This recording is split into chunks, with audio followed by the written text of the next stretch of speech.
After the mission failure flag, I was forced to return to my original world to repair the plot. When I saw my former target again, everyone assumed we'd pick up where we'd left off. Only I knew a stand-in had long since taken my place beside her. When I saw Jordan again, 3 full years had passed since I'd left this pocket world. Time had left no obvious marks on her. Her aura was simply more mature, the eyes no longer as clear and bright as they'd once been. I rearranged my expression in a heartbeat, lifting the corners of my mouth into the same smile I'd always worn and walking toward her. "Serena, long time no see." Jordan's gaze flickered away. To any onlooker it looked like bashfulness. Only I caught the flash of annoyance. I lowered my eyes to the designer clothes and expensive jewelry she wore, then glanced at my own plain t-shirt and sweatpants, and understood. The ugly duckling who once lived in the mountains, never sure where her next meal would come from, had become a swan. "Logan," Jordan parted her lips, but no words followed. 3 years apart, some things, once changed, stay changed. I tugged at the corner of my mouth, reached for her hand, and tried to draw her into my arms. "Serena, I'm sorry. Back then I left because Vance." The executive assistant, who'd been standing quietly to one side, glanced at his phone and suddenly spoke. "Vance, shut up." Jordan cut him off sharply, a tremor of nerves beneath the anger. "Can't you see I'm talking to Logan? Who do you think you are, interrupting whenever you please?" That overbearing outburst didn't sound like the Jordan I knew. Had she really turned into this in just a few years? I frowned before I could stop myself. While she scolded the assistant, she stealthily pulled her hand free, fingers brushing her skirt as if the touch bothered her. "Logan, this isn't the place to talk. Let me take you home first, okay?" She watched me cautiously. "I bought the apartment we used to share." Pretending I hadn't noticed the assistant's startled look, I smiled and nodded. "Then I'll trouble you, Serena." The ride from the airport was silent as a tomb. We sat in the back seat with a wide gap between us. Her body was so tense her breathing came in uneven little puffs. As familiar scenery slid past the window, I propped my head on my hand and let memories unspool. I'd traveled this road with Jordan for almost 10 years during the mission. I knew perfectly well it led in the opposite direction from the Vance estate. I turned to her. "Tell me, while I was away all these years, has Serena fallen for anyone else?" "Of course not." The answer flew from her lips.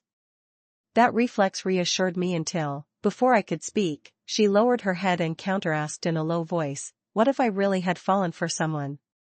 "Is that so?" I murmured. After a pause I answered just as seriously, "If you truly loved someone else, I would vanish from your world for good." Jordan went quiet for a long moment, then repeated in the softest voice, "I've always loved you, only you." By the end her tone was fierce, as though she needed to convince either me or herself. At last the car stopped in front of a slightly run-down old, every detail matched the place we remembered. I had no idea how much time and effort Jordan had poured into recreating it, but warmth rushed through me. Just as I was about to apologize for testing her in the car, a black Porsche slid in beside us. A man built almost exactly like me stepped out and strode up to Jordan. "Serena, you said today we'd dash," he broke off, apparently noticing me for the first time, and covered his mouth in theatrical surprise. "And this is Quinn. I told you I was busy today, stop bothering me." Jordan snapped. She'd always seemed gentle and poised, shrewd, yes, but never vulgar. "I'm sorry, did I do something wrong?" His voice dropped at once, eyes reddening as he gazed at her pitifully. And I, staring at a face 70% mine, felt my heart sink inch by inch. The first time I entered this pocket world I was 10. The system's mission, rescue Vance heiress Jordan, trafficked into the mountains to be a child bride. We met when other kids shoved her into an icy creek in midwinter and I pulled her out. She was unconscious, a tiny bundle in my arms, as lifeless as a discarded doll. I knew that without help she would die within minutes. The system insisted the heroine would survive no matter what, but Jordan was only 8, so malnourished she looked 6, and I couldn't bear it. I begged the system to save her, then crossed half a mountain to the next village for medicine, From age 10 to 25 I hardly left her side. I never treated her as a mere target, I genuinely, wholeheartedly wanted her to thrive. I taught her to read, to mind her manners, to protect herself. I led her out of those mountains and delivered her back to the Vance family. Little by little we fell in love. Then one day the system announced the mission complete and prepared to pull me out. That night we said goodbye, and I promised I would return. Logan, I don't know why you have to go, but no matter how long it takes, I'll wait for you, the sweet, clinging girl had whispered, holding me tight. 3 years I spent studying the system's loopholes, rewriting its code, until at last I found a way back. I changed the final report from success to mission failure flag, and the system verified and redeployed me. It watched the whole process and warned me, I've seen plenty of agents like you. None of them ended well. I told you, falling for your target never ends nicely. If the main system finds out, you know the price. All I could think of was Jordan, consequences didn't matter. I won't regret it, I swore. Logan, something urgent has come up at headquarters. I'll come to you later, Jordan said, apologetic eyes not quite meeting mine. She didn't wait for an answer, climbing into the car and speeding away as if it were routine. I stood there, watching the taillights vanish, a bitter smile on my face. That night she never showed. Idly scrolling my phone, I landed on trending, Vance heiress attends charity gala with mystery man perfect match wedding bells for Vance? Sources, the couple have been seen repeatedly at medical clinics. Each headline was a splash of ice water. The price I'd paid to rush back, the hopes I'd nursed, now felt like cosmic jokes. Surrounded by city noise, I'd never felt so hollow. I swiped through comments praising how perfect they looked together. The system chimed in, merciless, told you so. Feelings are fickle and lethal. Couples who see each other daily change their minds. You were gone 3 years. I pocketed the phone and stared at the star-scattered sky, voice flat, it's just media play. I'm not confronting Serena over gossip the day I returned. That would only push her away. The system didn't argue, it simply reminded me, you get one shot. Fail, and you're erased. No return, no reincarnation, nothing. 3 Jordan showed up a week later. I watched her walk toward me and settle onto my lap the way she used to, arms looped around my neck. Our eyes met, her expression was soft and serene. Logan, let's go out today, just the two of us. Back then we'd scrapped for every dollar and every grade, leisure was a luxury.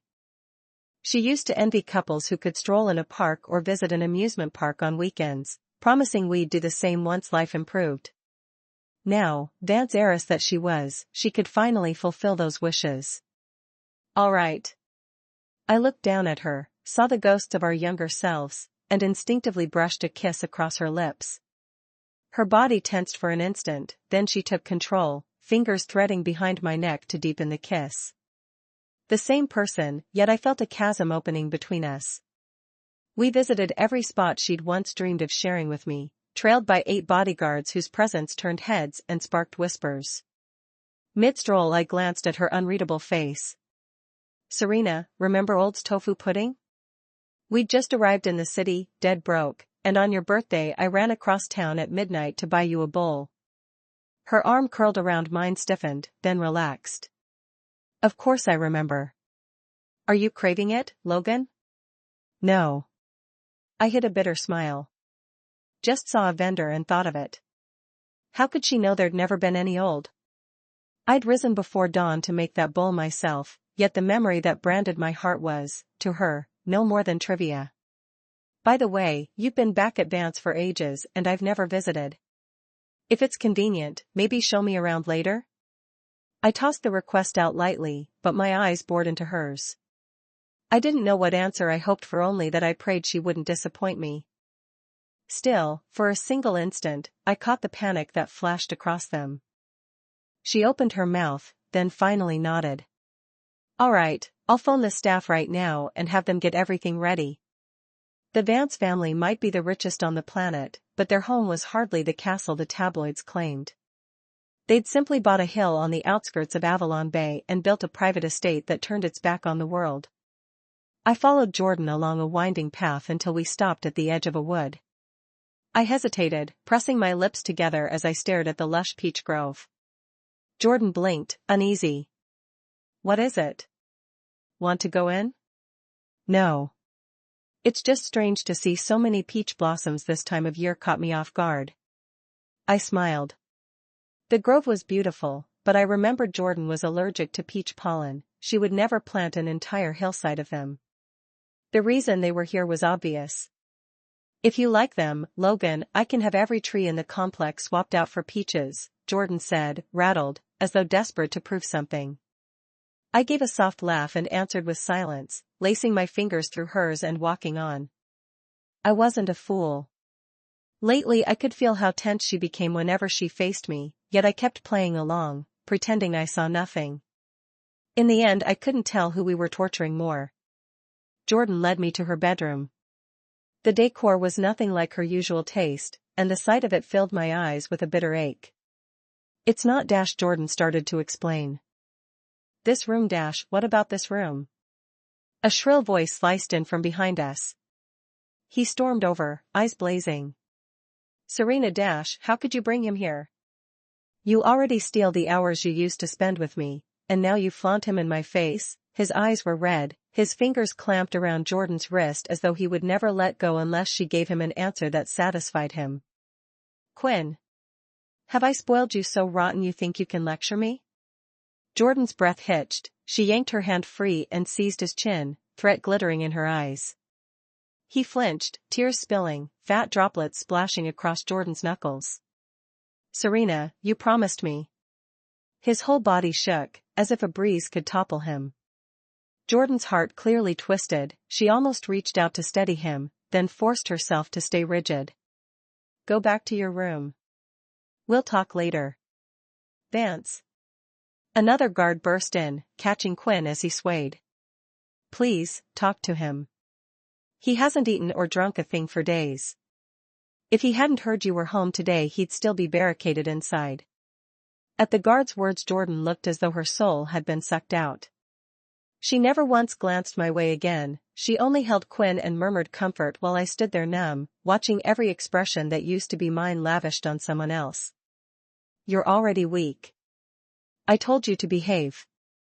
If you collapse like last time, what am I supposed to do? So love really can migrate, given enough time. Under Jordan's coaxing Quinn finally offered a tiny smile. Logan. I'm sorry. Julian's health, the doctors say he can't stay out in the wind too long. I should get him back. She still had an arm around his waist when she remembered I existed, her apology awkward. It's fine. I'll come with you. I forced a smile against the ache in my chest. I could read the message in her manner, I had no wish to linger in this three-sided mess.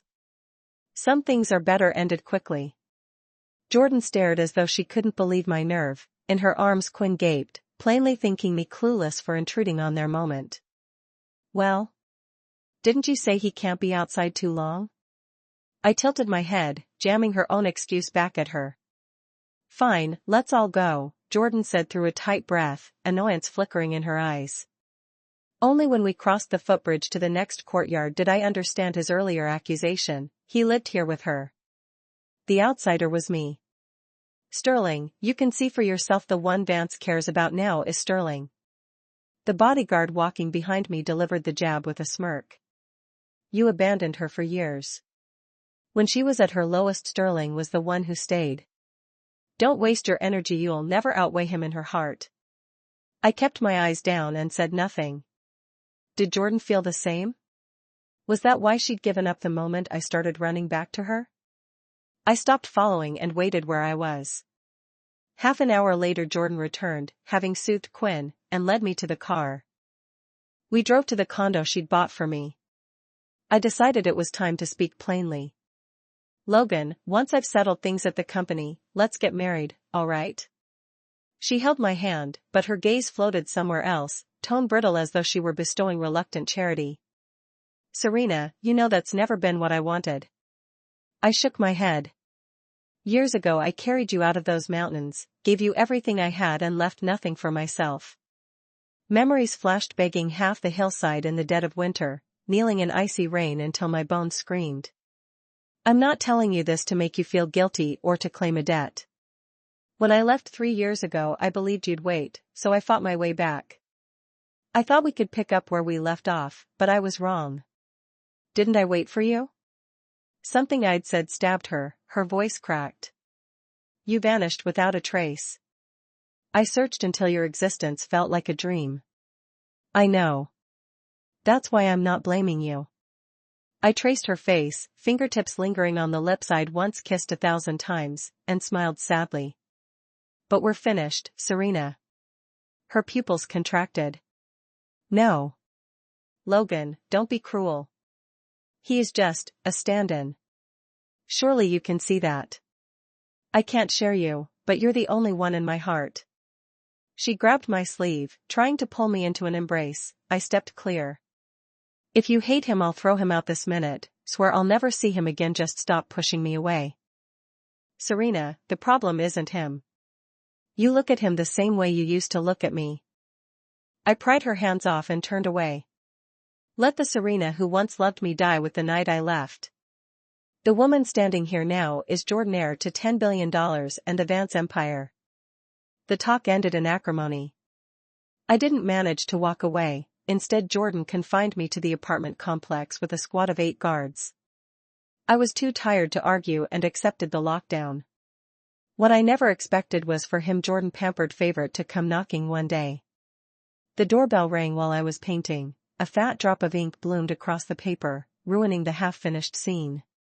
One of my guards opened the door before I could decide whether to answer, ushering Quinn inside. He stepped through the door as though he owned the place, sweeping his gaze across the room before it finally landed on me.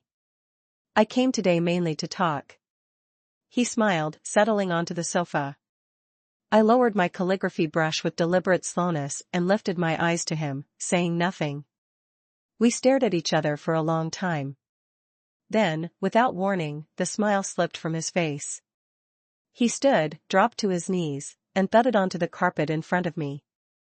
I know that in Serena's heart I'm only your stand-in, but to me Serena is everything. If it weren't for her, I'd have died that rainy night.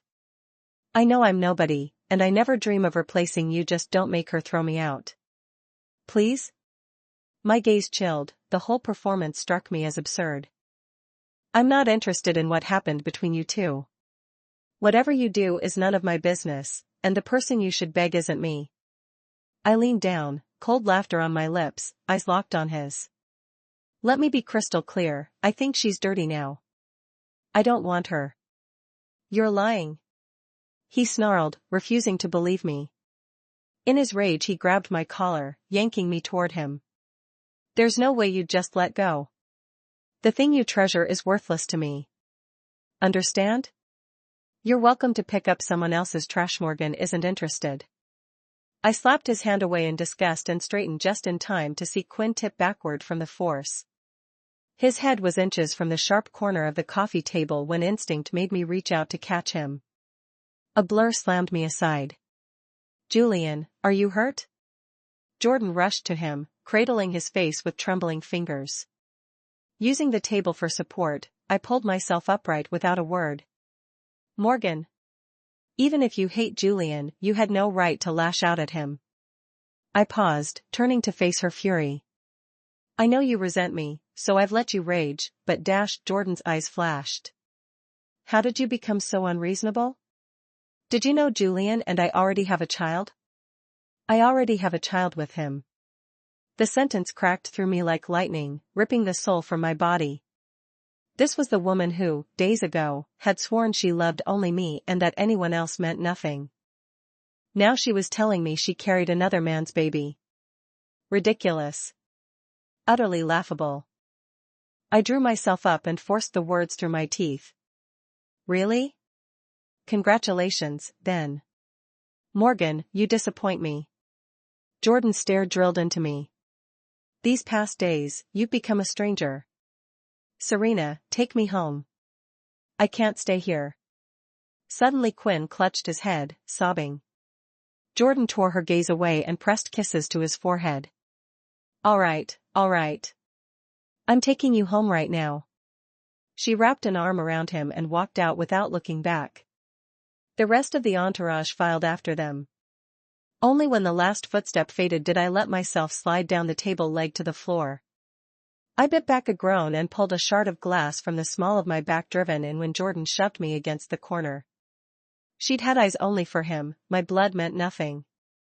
Judging by the flow, this wound wouldn't heal quickly.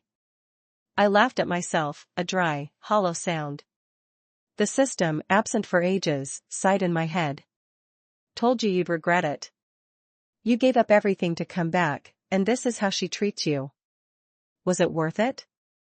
I sat until the sharpest pain dulled and I could move again, then rummaged for bandages, cleaned the cut, and collapsed onto the sofa. I promised Serena I'd return. I kept my word. No one could have foreseen the wild card. She just didn't wait, that's all. I don't blame her.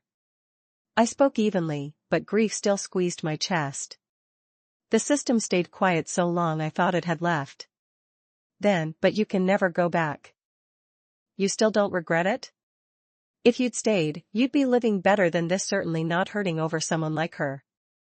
I exhaled, a small, tired smile tugging at my lips. It's fine. I never regret the choices I make. My life wouldn't end without Jordan. The ache was real, yet the world was wide, I'd find a road of my own. I decided to leave and started scrolling for plane tickets. Time heals, they say. 3 years had changed Jordan, eventually it would change me. I topped up my savings and booked the earliest same-day flight. Dawn had just broken when I zipped my suitcase. I wheeled it to the door and found Jordan climbing the front steps under an umbrella, flanked by bodyguards. She said nothing, only lifted a hand.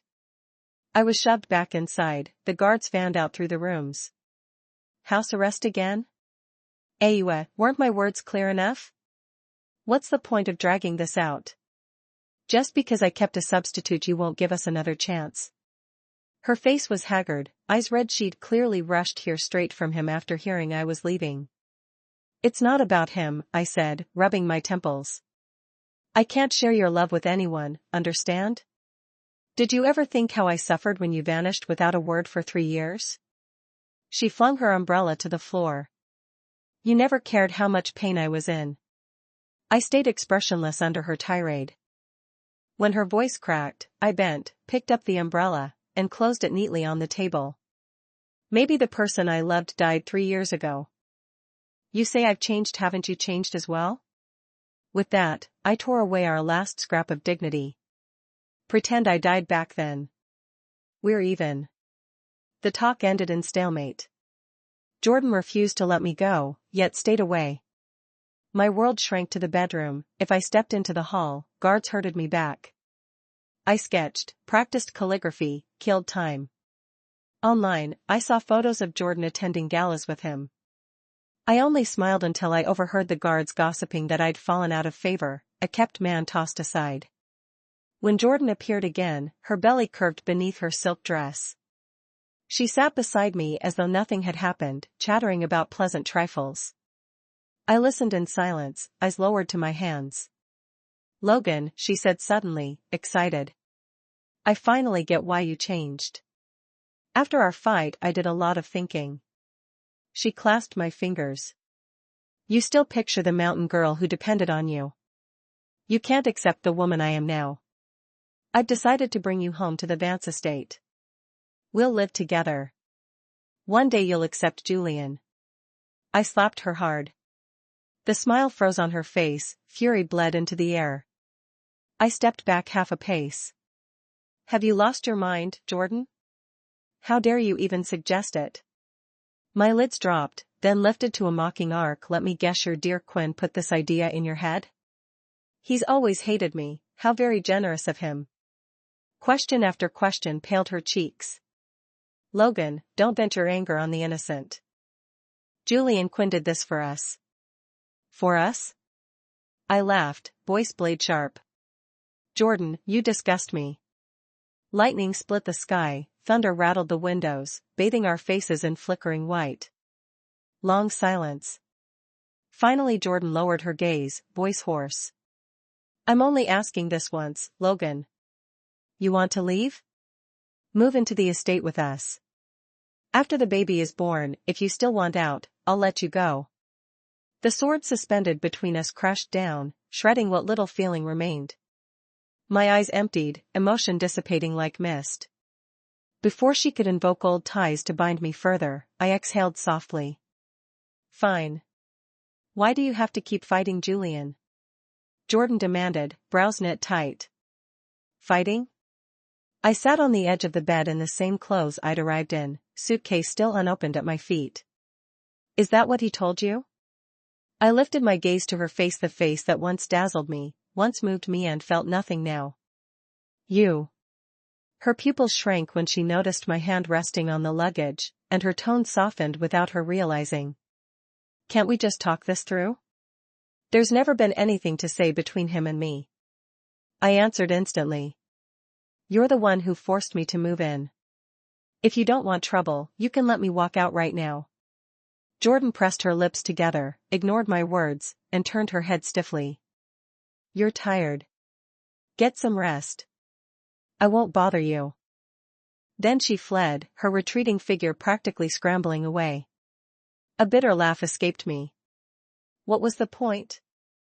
At dinner a maid told me the food was ready and asked me to come down. I didn't refuse. But the moment I reached the stair landing I saw two figures entwined in the dining room, feeding each other sweet nothings. Come on, eat a little more. The doctor says you're weak from long-term malnutrition. You have to listen. But I really can't eat that much. And anyway, I don't listen to the doctor, I listen to you. Alright, then eat up. I had Wu braise the short ribs you love. You can't leave till the bowl's empty, understood? Okay, whatever you say, Serena. You're so good to me. I listened to their back and forth, watched Jordan slide an arm around his waist while heaping food onto his plate.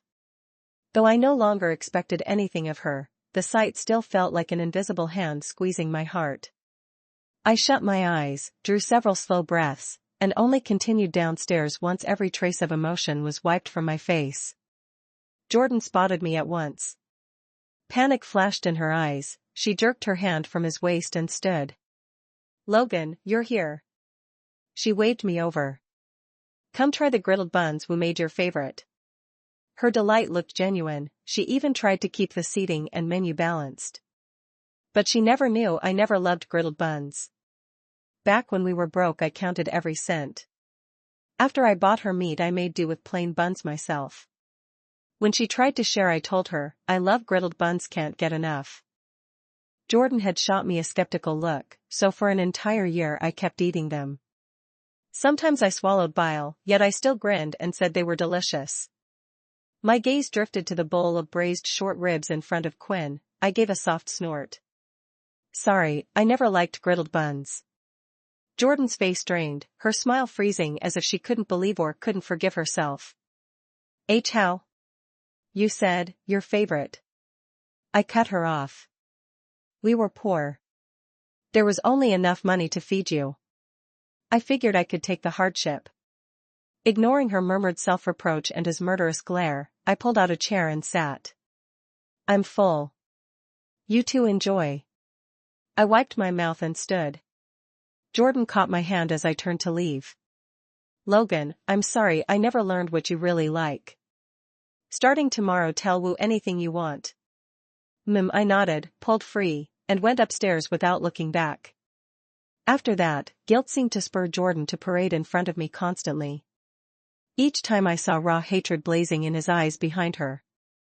Though I was stuck in the Vance estate, I never dropped the idea of leaving. I studied the bodyguard's shift changes and, under the pretext of enjoying the scenery, mapped every exit. One afternoon I strolled the narrow path deep in the peach grove when hushed voices reached me. Is your drug really working? She's shown zero reaction after all this time. Relax, I imported it.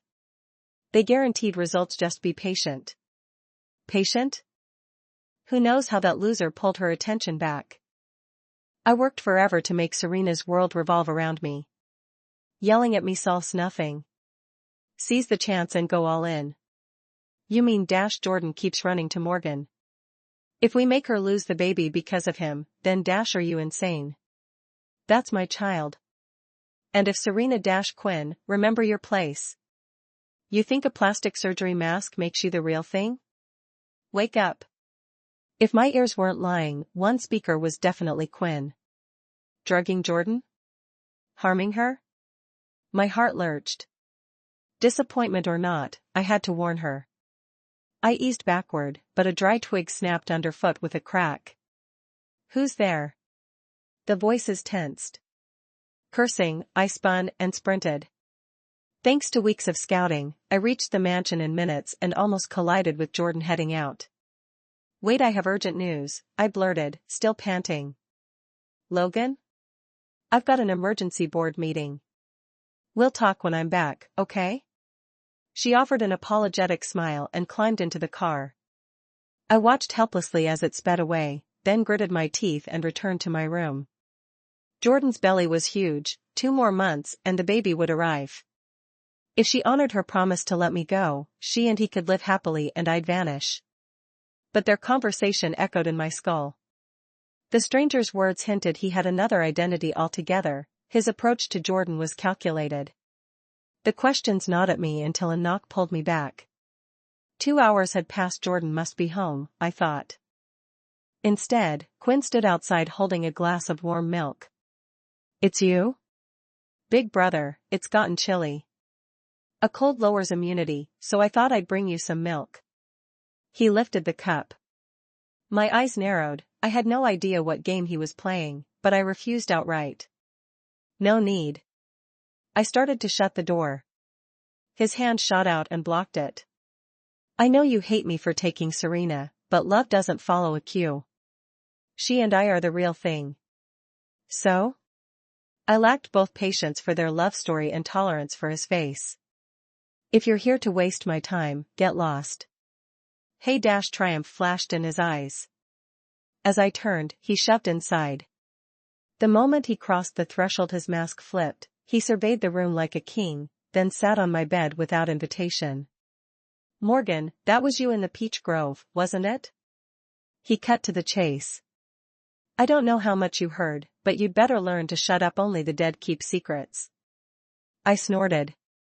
If you don't want people to know, don't do it. So you choose the hard way? His gaze turned razor sharp. In 3 strides he was on me. Silver glinted. He'd been hiding a switchblade. Suddenly he lunged like a maniac, slashing and screaming, "You have no idea how much I love Serena. I'd die for her. I know you despise me, look down on me, fine, I'll disappear. Ah. Big brother. What are you doing? Stop. Before I could process the act, my hand was seized and jammed toward his abdomen. Julian. Jordan burst in, shoved me aside, and I crashed to the floor. Morgan. She cradled the grievously wounded Quinn and glared poison at me. She didn't see the smug triumph shining in his eyes. The stunt Quinn orchestrated landed him in the hospital and me under house arrest in a Vance guest house. I'll never forget the hatred blazing from Jordan's eyes as bodyguards hauled me away. The first time I saw that look, we were kids. When bullies pushed her too far, she'd memorize their faces, swearing revenge once she made it. This time the target was me. I opened my mouth to protest, to tell her my phone had recorded everything, but I said nothing. Jordan was clearly determined to avenge Quinn. She'd instructed the guards well. Life in the guest house became misery: daily beatings, random abuse. Starvation was routine, worse were the sneak attacks. Scarcely a patch of skin healed before it was split open again. The cycle finally broke me. I collapsed in my room. The day I was carried to the hospital, I saw Jordan again. She held a baby while Quinn shadowed her steps. Disgust twisted both their faces at the sight of me. Julian, take the baby outside. This place is filthy. I don't want him catching anything, Jordan murmured. Okay, but hurry. We've got that big lunch planned, he answered softly. But before he left, Quinn tossed me a taunting arch of his eyebrow. What kind of stunt are you pulling now? I thought 3 years on that island might have knocked some sense into you. Turns out you're still a spectacular letdown. The instant his heel crossed the threshold, Jordan's face flipped like a switch. "Do you have any idea how close that stab of yours came to killing Julian?" she snapped, disgust dripping from every syllable. "If I'd known you'd come back this unhinged, I swear I'd rather you'd never shown up at all." At first her words washed over me like white noise until the last sentence landed. My gaze flickered. I lifted my head inch by inch and stared at the woman who felt both intimately known and totally foreign. After a long beat, I dragged the corner of my mouth into a smile and rasped, "Once, someone asked me whether walking away from everything I own to come back for you was worth it." I remembered the afternoon I'd sworn to the system, chest puffed with certainty. "Back then I said I'd never regret it, because I knew you wouldn't let me lose." I gave a dry laugh, glanced at Jordan's unreadable face, and went on whether she was listening or not. But I never factored in a third person. The first time I saw Quinn I knew I'd already lost. "You kept insisting he was my stand-in, yet eyes can't fake love and you knew it. Guilt kept you tethered to me, sure, but hatred weighed more." That epiphany had come later, born during endless nights of replaying every frame of Jordan and me. The verdict: she hated my disappearing act, hated the 3 silent years, hated me for materializing only after she'd gifted her heart elsewhere. She couldn't return to us because her love now wore someone else's face. I had always known exactly who Jordan was. "What's the point of rehashing this?" Jordan asked, voice cold. "None," I conceded. "Just one last warning, watch Quinn. He's not what you think. Check my phone, there's audio, video, whatever proof you need." I yanked the blanket over my head and rolled away. Whether she believed me or not was her problem. I didn't notice when Jordan left. When I woke, the sky had bled to black. A cop stood outside the door, moonlight silvered the window. To anyone else I looked catatonic, but inside I was counting. At 1077 the bodyguards changed shifts.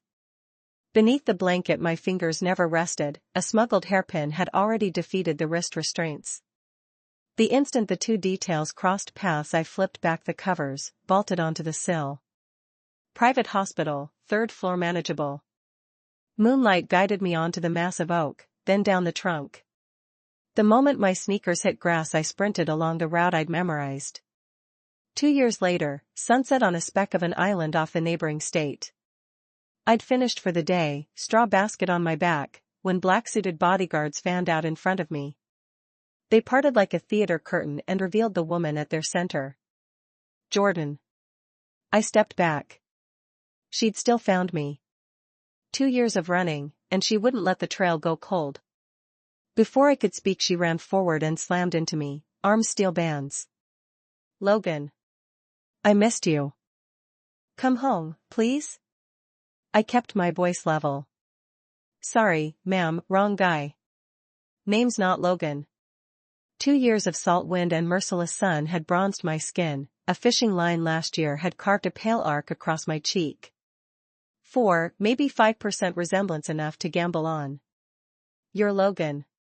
My Logan. I'd know you in the dark." Her hold tightened. "Fine, bluff's over." I sighed. "So, Vance, dragging me back in chains?" "No. I just dash," she faltered, guilt flashing behind swollen eyes. "You promised the day you gave birth you'd set me free. Shouldn't you be with your family now?" "I love you, Logan. Always you." She clutched my shoulders, tilting forward for a kiss. I jerked away. "Respect boundaries, please." I wrenched free and retreated until sand met tide. If the mention of Quinn stung, her evasiveness answered every question. From that afternoon on she haunted the island market, pier, even my porch. The cycle always ended with me rowing out to sea until dusk promised she'd be gone. One blistering noon she stayed. 2 hours under direct sun left her swaying, lips cracked. Fury overrode caution. "What do you actually want?" I barked. "Forgive me." "Come home," she whispered, tears threading through salt sweat. I hauled her inside, propped her on the cot, pressed a glass of warm salt water into her trembling hands. "Why, Jordan?" We ended the second you chose Quinn. She clung to my shirt. I was wrong about everything. Let me fix it. Her fingers refused release. Finally I dragged a stool over. So she told me. After my escape she'd fired every guard, part of his scheme, kidnapped her for ransom. She broke 3 of his ribs and the truth spilled. Quinn wasn't an orphan but a fraud syndicate's second-in-command. He'd his face to mimic mine, spent 3 years seeding Jordan's life goal, impregnate her, cut her out, swallow Vance whole. They hadn't counted on Quinn actually falling for her or on me surfacing. The stab wound had been staged, his partner's greed escalated, one arrest led to another. Remembering my warning, Jordan tore my old room apart, found the phone, watched the clips proof I'd never lied. She combed the planet after that. It's too late, Serena, I said softly. Way too late. You won't even call me Moon anymore. She covered her mouth, shoulders shaking. I never blamed you. I told you I wouldn't regret my choice. But once you loved someone else, my chapter closed. I offered the first honest smile since her arrival. Go home. You'll be fine without me. Because the girl who once promised me forever had already become someone else. Thank you for listening. If you enjoyed the story, please like and share. We'd love to hear your thoughts in the comments. Don't forget to subscribe for more. See you next time.